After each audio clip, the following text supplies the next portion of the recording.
All right, I'll call to order the meeting of the Board of Library Trustees of the Batavia Public Library District for Tuesday, 16 August 2022. Elizabeth, would you say the pledge? Good direction.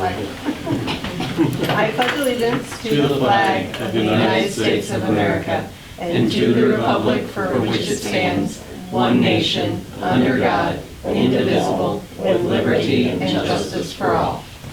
Thank you, Elizabeth. Tonight, Christy Ford is unable to attend in person for an authorized reason and would like to participate by phone. Are there any objections? No. All right. Then, would you call the roll? Yes. Colada? Here. Deachman? Here. Ford? Here. Hubbard? Larson? Here. Russo? Here. Fasano? Here. Good. And we do have a quorum. So the first order of business, number 4, is comments from the audience. I did not receive them. Okay.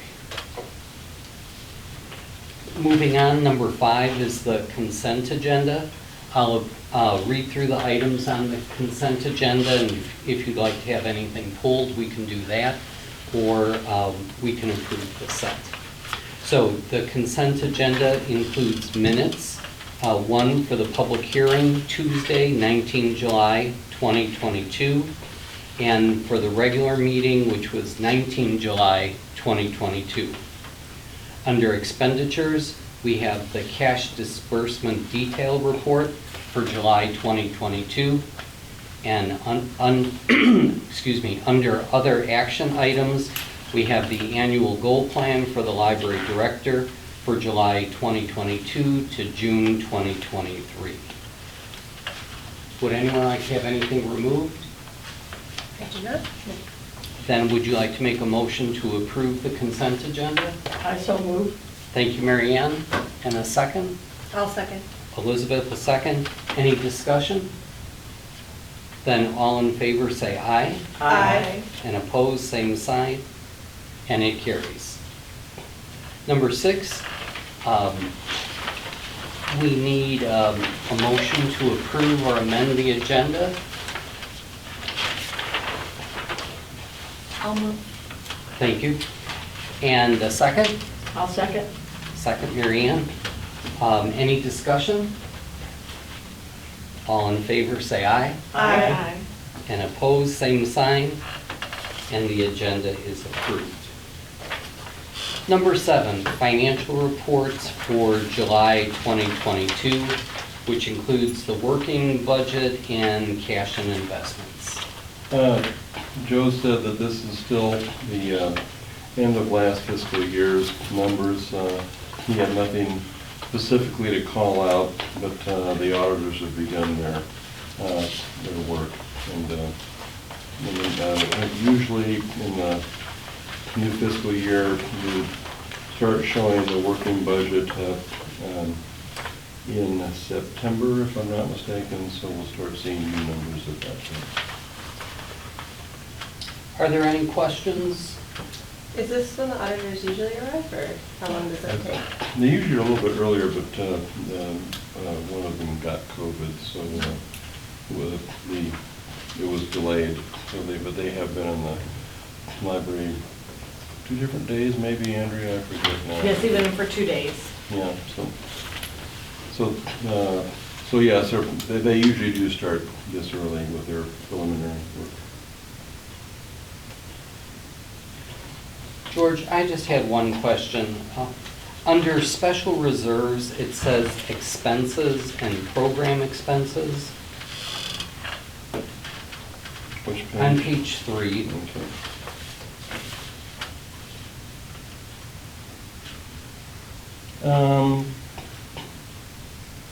I think that's just a generic heading. Yes, I think I'm sorry to interrupt you. Yeah, that's okay. I think I've asked Joe this question before.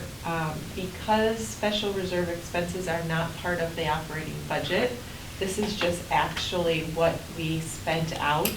So it's one heading, but it encompasses a lot of different things that we used last fiscal year. So the facade and the windows, I think were the majority of this, but that's why it doesn't look like it's, the approved budget is really an estimate. It's not that we overspent the $655,000 over the $500,000. It's just that, because I think I've asked him that before, but I don't think it's something that we're approving as a budget to spend out of there. It's just as we approve those capital projects, Gotcha. those get marked down. That's a much better explanation. No, I kind of bumbled that, so sorry. No, that did help, thank you. Okay, any other questions about financial reports? All right. Moving on, number 8, a resolution certifying the 2021-22 Illinois Public Library Annual Report. And George, you want to just introduce that? Well, this is an annual event for us, and the state library does require this report, and it also requires library boards to certify the report. So at the very end, we don't submit it, of course, until after this process. But that's why toward the end there's a box where we type in the president's name and the secretary's name and the director's name and the date, which I filled in just for the purposes of making the copy, but we have not submitted this yet, obviously. It covers a wealth of statistical information about the library. The odd thing this year is they've changed up the way most of these questions come from the federal government out to the states, and the states pass them on to the libraries. And this year they've turned all the program statistics on their head by asking for age breakdowns and things. Of course, they didn't tell us a year ago so we could be counting in that way the whole year. So this year we'll have a lot of, we'll plug in the numbers we have, and we're in the process. In fact, we're meeting next Friday, I think, to discuss how to go about tracking some of this information, which is, much of it is stuff that we just simply have never tracked. Age breakdowns, 0 to 5, 6 to 11, that sort of thing. It's just, I can't imagine what they want to use it for, but so we'll sort that out. In fact, one of the numbers, the young adult teen number, actually overlaps 2 departments. So, because we have middle school out of youth services and high school out of adult, and there's a lot of things that don't match up with what libraries do in real life. So we're as of tonight, we still need to go back and verify how we filled out that section. But otherwise, this is,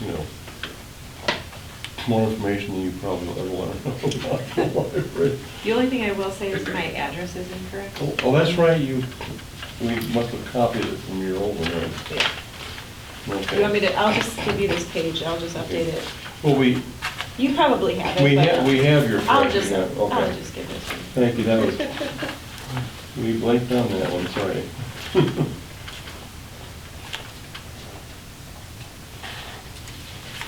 We did catch Mary Ann's email address, so we have your new email address in here, I think. So, thank you very much. Good, because Yahoo is just not to be believed.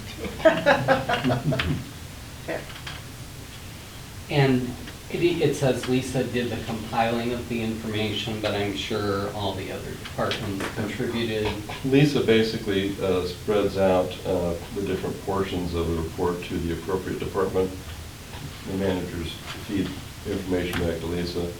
And there's actually several sections that I'm responsible for, and when I conduct a final review, it's very much a team effort. Okay. If there's no other questions, would someone like to make a motion to certify the annual report? I so moved. Thank you, Elizabeth. I will second that. Thank you, Andrew. Any discussion? All in favor, say aye. Aye. Opposed, same sign. And it's certified.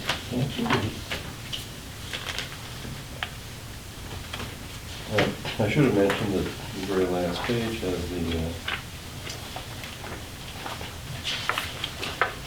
the secretary's audit documentation. And there's a thank you to Christy and Catherine for their help with that. Moving on, number 9, the standards for Illinois Public Libraries. And this is a final report and something that we've been working on for a long time. And, you know, I would just say that I thought this was a very good effort to see where we're at with the standards and, you know, write a couple new policies that we needed. And I'm especially glad that we formalized the adoption of the Code of Ethics and the Public Library Trustees Ethics Statement. Would anyone else like to make a comment about that?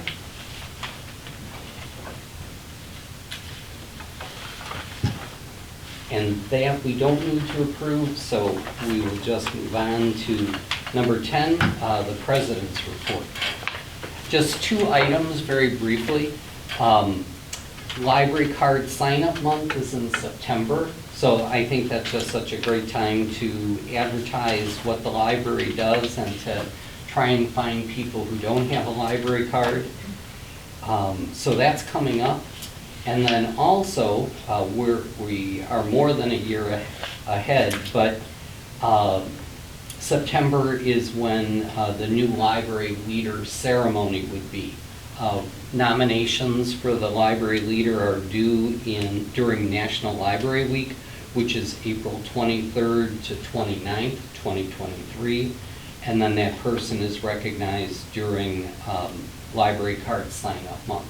So just a year ahead, but to get you thinking about who's made an outstanding contribution to the library.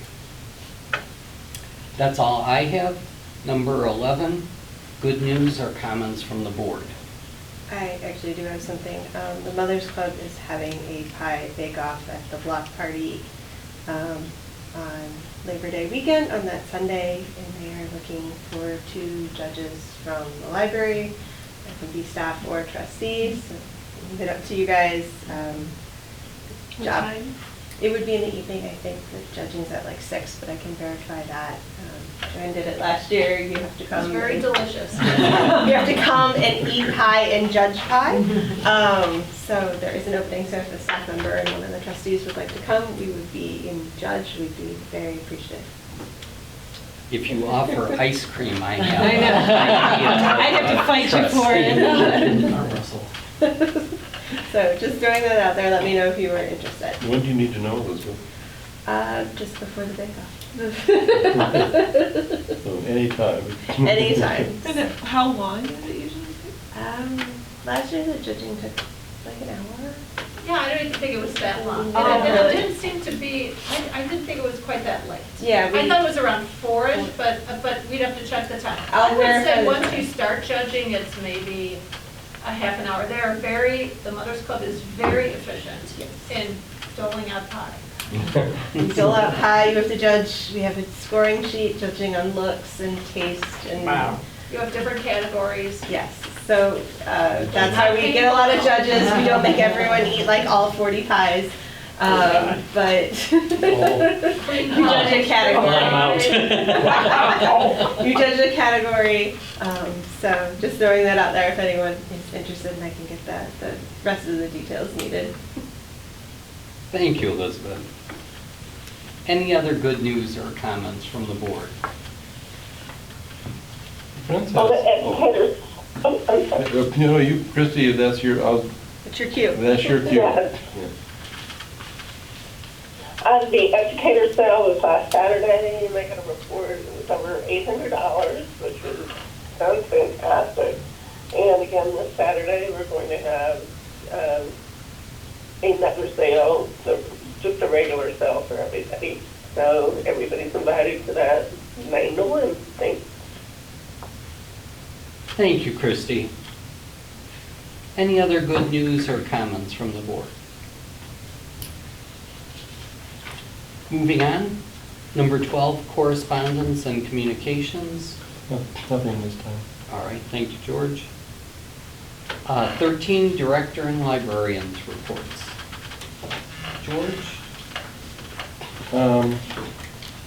A preview of my column in the next issue of the Batavian, and I've inserted the new goals in the back, although it appears the same as in the report you just got, so there's nothing special in the report yet related to that. And really nothing, most of the special things come from the department, so I would defer to Joanne and Stacy and anything they might want to say. Okay. Joanne? Sure. Two things. Elizabeth, I cannot do pie, much to my dismay. I cannot do pie sampling this year, so I'm sorry I have to turn my spot over to somebody else, but it is very delicious. And I think the Friends sale was actually last Saturday. Was the second Saturday? Is that correct? Because I this was wrong. I'm sorry. I was missed a week. Okay. This COVID thing. I have a brain fog. Thank you. I am so sorry. No.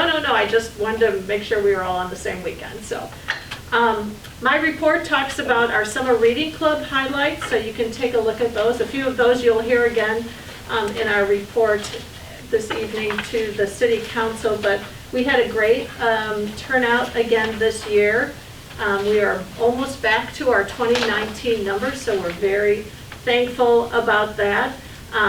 And one thing I do, so we had over 1,100 children register, and 83% were regular readers in participation of the program, and that was over 900 children. So I think that's great participation through Batavia.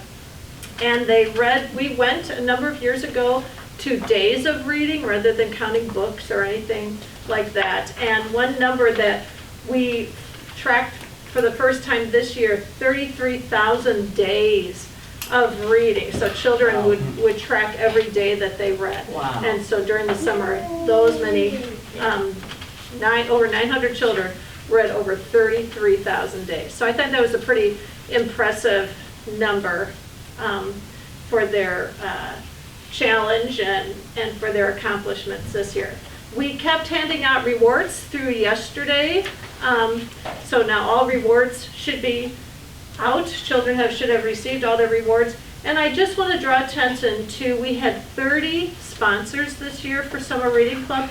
And that includes our own Friends group, but all the local sponsors that donate coupons to the Summer Reading Club that we can offer to children. And that totaled more than $80,000 worth of coupons. So ice cream discounts or free ice cream, kids meals, Cougar tickets. You know, that is an amazing, I think, when you think about what we're offering the children and what we're asking our local sponsors, that I think that's an amazing amount that they donate and very generously donate to us. So we're very appreciative of all of those sponsors. We had a great amount of programs this summer, another 80 plus programs. Several of them were off-site this year, again as last year. That worked out so well last year that we did a few more off-site this year, and loved that relationship with the Park District, who lets us use their facilities at no charge. And we really appreciate their letting us do that as well. And I just included one little quote from Patron Feedback. We love Summer Reading Club and have been enjoying all the fun rewards. So they do enjoy Summer Reading Club and coming in. And I think some of the quotes I've included in here are a nice reflection of what our patrons think of Summer Reading Club and events and things that we're doing. And just thankful for all the staff who put in a lot of creative hours as far as decorating and programming. They do an excellent job, and I appreciate all of their enthusiasm, even when it gets kind of wild sometimes, and just smiling along, and happy that they're there to spin the wheel or find the bear that's supposed to be hiding on the shelves but disappeared one day, and all kinds of excitement that happens down in youth services. So it's a great summer, and we look forward. We're already thinking about summer 2023. All right. Thank you. Great. Thank you, Joanne. Those are impressive numbers. And Stacy? Thank you. Couple of brief things that I'd like to highlight from my report. We've just expanded the library of things over the last couple of weeks, and this is truly an interdepartmental project. We have 2 librarians, Roseanne and Astrid, who go through and vet the items, make the purchasing suggestions. I always consult with Carrie and Stephanie because Carrie needs to catalog these things that are not the standard items. And with Stephanie, just figuring out how the things are going to fit on the shelves, what considerations need to be thought of for the circulation staff as they're sending these things out and bringing them back in. So we've added a metal detector, a folding wagon, a Blue Yeti microphone, which is one of those really nice cool ones, a webcam, a ring light with a tripod, and a Bluetooth speaker. So, regardless of what your needs are, there's something there that probably has made you interested. So, available for checkout with your library card. The other thing I just wanted to mention is we've done a soft reopening of our one-on-one sessions. These are both the one-on-one technology coaching sessions, which have already started taking place. As patrons kind of come up and express sort of an interest or a need, we find out if they have a Batavia card, and if so, we say, could we interest you in a one-on-one technology coaching session? Because that would be a really great fit for what you're describing as your interest.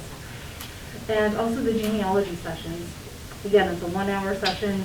Sit down with a librarian who is passionate and excited about genealogy. We do a needs assessment before these sessions take place and talk with the person about what a successful outcome would look like for them, and then set up about an hour's worth of content to go over with that person to get them further along the road. So we're really happy that that's going on again. We had suspended that due to the pandemic. It's a 1-on-1 hour-long session, but at this point we're ready to resume and have already done so. So that's beautiful services update. Thank you, Stacy. Those library of things items are tantalizing. And in your numbers report, you mentioned the chat service. How is that going? Are people liking it? They are. We're finding that online chat is far exceeding our text reference questions. So people really like that chat service. And it's proving to be really beneficial. People, I think, can just get the thing done really quickly without picking up the phone. And we're really pleased. We also really like the platform, which is secure and confidential. So we're more pleased with that as well. I like that just-in-time access. When you need it, you can do it, and it's so simple with everything on the screen there. So I'm glad to hear people are liking that. All right, thank you for those reports. Number 14 is the future agenda item report. And 15 is our next meetings and events. And Our next meeting isn't half an hour. that's right. Right, we'll be meeting with the city council at 7:30. Are there any other comments that anyone would like to make? If not, I'll make a motion to adjourn. And a second? I will second. Andrew? We don't have to discuss it, so all in favor say aye. Aye. And opposed, same sign. And we're adjourned.